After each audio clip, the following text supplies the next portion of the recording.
اچھا پھر ایک اعتراض یہ بھی کیا جا رہا ہے کہ بھائی خمس جو ہے یہ سادات کا حق ہے، سادات چاہے مالدار ہوں چاہے غنی ہوں، آپ کو اس سے کیا غرض ہے؟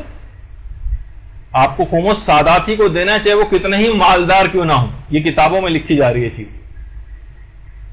یہ دیکھیے یہ کتاب کا حوالہ ہے، اس کے برابر لکھے جب خمس ہے ہی حق سادات تو چاہے وہ کتنا ہی کیوں نہ ہو، بہرحال سادات ہی کا مال رہے گا. کسی کو کہنے کیا حق حاصل ہے کہ آپ کو اتنے مال کی کیا ضرورت ہے؟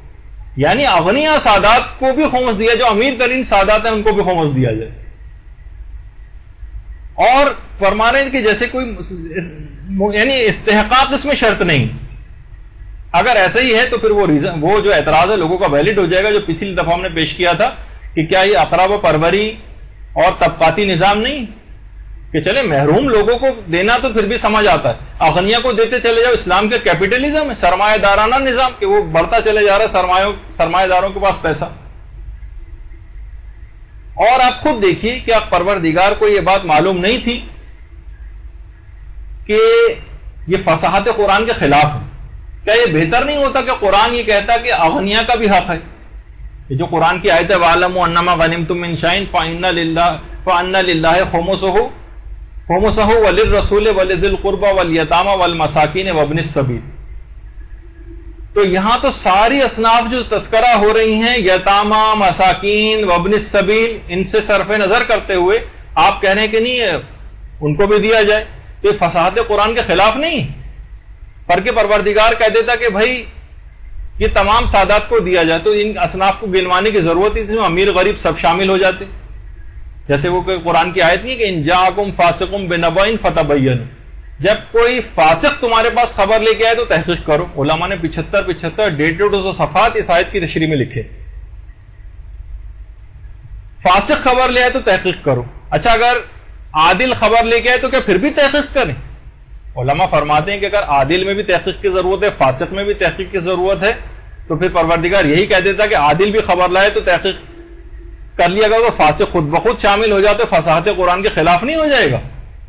تو یہاں پروردگار سارے غریبوں کی بات گنوا رہا ہے، یتیم، مسکین، مسافر جو سفر میں لاچار ہو گیا ان کی باتیں ہو رہی ہیں، اور آپ کہہ رہے ہیں اغنیاء کو دیا جائے. یعنی بڑی عجیب قرآن فہمی ہے. اور یہ بلکہ مراج دشمنی کہ پروردگار جن طبقات کا تذکرہ کر رہا ہے آپ اس کے برخلاف نظریہ فخریہ طور پر کتاب میں درج کر رہے ہیں کہ سہم خدا جو ہے. دیکھیے میں ایک بات اور بتا دوں کہ جو سہم امام فَأَنَّ لِلَّهِ خُمُسَهُ، اللہ کا خمس دو ایک حصہ، وَلِلرَّسُولِ وَلِذِي الْقُرْبَى، رسول کا اور اہل بیت کا، یہ تین حصے ان کو سہم امام کہا جاتا ہے. ان میں فقر معتبر نہیں.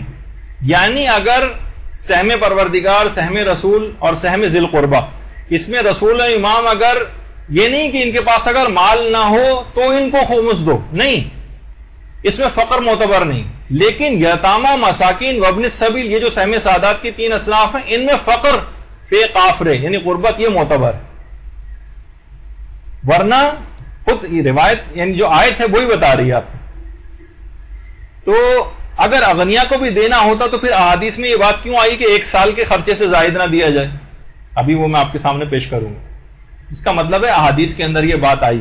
جب یہ روایت کے اندر یہ چیز بھی آئی ہے کہ امام فرماتے ہیں کہ من لم یستطع ان یصلنا فلیصل فقراء شیعتنا، کہ جو ہم تک ہمارے حق کو نہ پہنچا سکے وہ ہمارے فقیر شیعوں تک پہنچائے. فقیر شیعہ آپ مجتہدین کیونکہ مصلحتوں کو سمجھتے ہیں اور سہم امام ان کے پاس جا کے فقراء شیعہ میں تقسیم ہوتا. اور یہاں پہ بھی شیعہ فقراء کے تو فقیر کا لفظ آیا اور یہاں پہ بھی الگ سے سادات کے سلسلے کی بات نہیں ہے. اس کا مطلب ہے کہ سہم امام سادات و غیر سادات دونوں پر بھی خرچ ہو سکتا ہے. علماء نے اس پہ کافی دلائل دی ہیں جو کہ اس وقت موقع نہیں ہے ان کے اندر جانے کا. تو بہرحال خود ہمارے ساتویں امام نے بھی بات بیان فرمائی. اللہم صلی علی محمد وعلی محمد،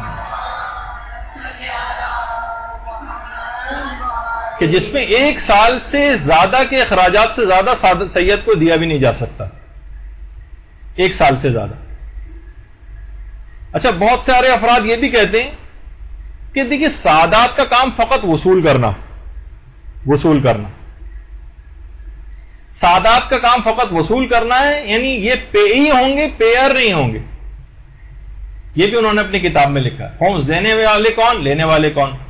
کہہ رہے ہیں ان آیات نے طے کر دیے کہ ٹیکس دینے والے پیئر یعنی غیر سادات امتی ہیں، اور ان کے وصول کرنے والے جو پیئی ہیں یہ امام کے توسط سے اولاد فاطمہ یعنی سادات ہیں۔ یعنی اب یہ فرما رہے ہیں کہ غیر سادات جتنے بھی ہیں وہ سب وہ خمس نکالیں گے، سید خمس نہیں نکالیں گے، چاہے وہ غنی کیوں نہ ہو، یعنی وہ چاہے امیری کیوں نہ ہو۔ اچھا اب دیکھیں کتنی ہی روایت ایسی آئی ہیں، لیکن سب سے پہلے تو روایت سے پہلے قرآن کی آیت، اس میں کہیں آپ نے جو اس سے پہلے قرآن کی آیت آئی تھی وَاعْلَمُوا أَنَّمَا غَنِمْتُم، اس میں کہیں یہ ہے کہ یہ صرف اور صرف غیر سادات جو ہیں وہ ان کے لیے حکم ہے، نہیں پورے تمام مسلمانوں کو اس کے اندر خطاب ہے۔ تو یہ آپ نے خود سے یہ نظریہ کہاں سے قائم کیا کہ یہ سادات کے اوپر واجب نہیں ہے، غیر سادات پہ واجب ہے، بس وہ سید تک پہنچا نہیں، غنی جو سادات ہوں گے ان کے اوپر بھی واجب رہے گا کہ وہ فقراء سادات تک اس حق کو پہنچائیں۔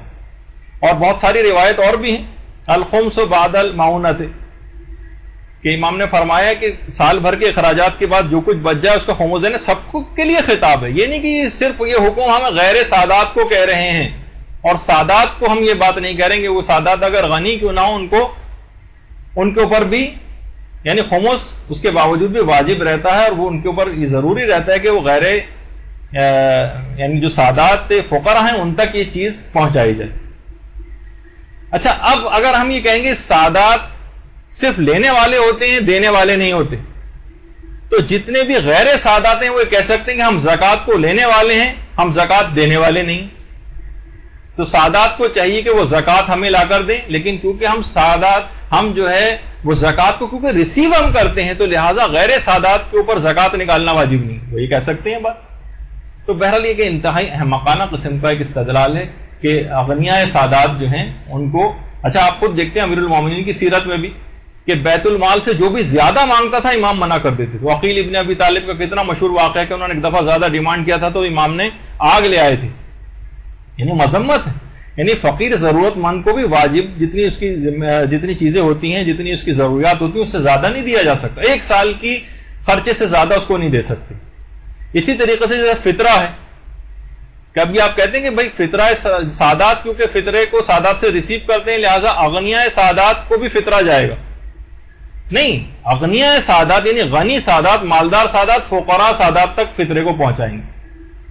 تو لہٰذا جو غنی سادات ہوں گے سہم سادات ان کے اوپر بھی یعنی خمس پورا نکالنا ان پہ بھی واجب رہے گا، اور وہ فقیر سادات تک حق کو پہنچائیں گے۔ تو یہ انتہائی احمقانہ قسم کی بات تھی کہ بہرحال۔ اچھا خود دیکھیے قرآن کی قائد بھی جو کہ اگرچہ مال فے سے متعلق ہے کہ ما افاء اللہ علی رسولہ من اہل القری، اے رسول جو اللہ نے تمہیں اہل قریہ کی طرف سے جو مال تم تک آیا ہے، فللہ وہ اللہ کا ہے، وللرسول ولذی القربی وہ رسول کا ہے اور ذی القربہ کا ہے، والیتامى والمساکین وابن السبیل، وہی تمام اصناف جو جن کا تذکرہ خمس کی آیت میں ہوا تھا وہ یہاں پر بھی آئے۔ لیکن جو آیت یہ ریڈ میں ہائی لائٹ کی ہوئی یہ آپ کو بتانا کہ اسلام کا جو مزاج ہے وہ اس کے اندر ہے کہ لا یکون دولۃ بین الاغنیاء منکم، تاکہ یہ دولت مالداروں میں گھوم پھر کر نہ رہ جائے۔ یہ ہے اصل بات۔ آپ کہہ رہے ہیں کہ اغنیاء کو مزید اغنیاء کرتے چلے جائیں، مزید غنی کرتے چلے جائیں، ان کو مالدار بھی اگر سادات ہیں ان کو سہم سادات دیتے چلے جاؤ، ان کے پیسے کو بڑھاتے چلے جاؤ، یہ کب کس جگہ آیا ہے؟ یہ کہاں سے آپ نے نتیجہ نکالا ہے؟ قرآن تو خود یہ بتا رہا ہے کہ یہ تمام اصناف کو ذکر کرنے کے بعد یہ اس وجہ سے یہ تمام مساکین وابن السبیل کی بات ہو رہی ہے تاکہ دولت مندوں کے درمیان گھوم پھر کر نہ رہ جائے، بلکہ ان تمام افراد تک اس حق کو پہنچنا چاہیے۔